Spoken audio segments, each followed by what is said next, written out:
Welcome back to My Body and Me with Nikki. I'll be your instructor for today.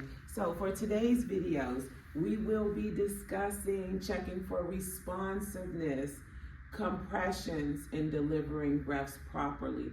Also, for today's video, we will be conducting in my classroom, in my office space today,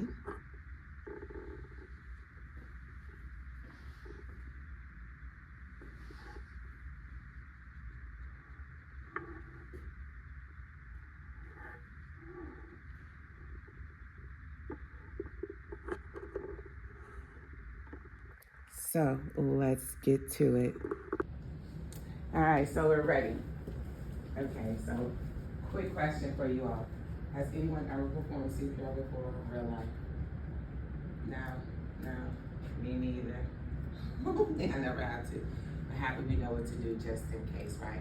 I always like to start out with this because they say the number one reason people are afraid to perform CPR is that they're afraid that they will break a rib, okay? I don't want you to be afraid of that. You get that high percentage because elderly individuals, higher risk of cardiac arrest, bones are more fragile. That's what that is highly known. Don't want you to be afraid of that, okay? But I do want you to be aware, if you do decide to perform CPR within your first or second compression, you will feel a crunch-like sound, okay? And I don't want you to feel this and freak out and stop and think you're about to break something, okay? That's your cue, you're doing that correctly. Now what that is the sternum. We all know our sternum is there to protect our heart and our lungs. Unfortunately, you have to manipulate past the sternum to get the heart and lungs pumping during the compressions.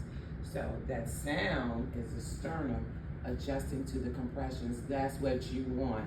I'll let you know you're in the depth that you need to be, okay? Now, what's the depth for that adult that we have to reach? How deep are compressing? 2 inches, absolutely. But 2 inches for me is different from 2 inches from you, right? I do not want you in the heat of the moment measuring inches. Right? We're going 1/3 of that chest size. It's easy to engage on the side of them. We're going 1/3 of the chest size. And the reason I tell you that is because if you have a man or a person with a huge chest cage, 2 inches may not be enough.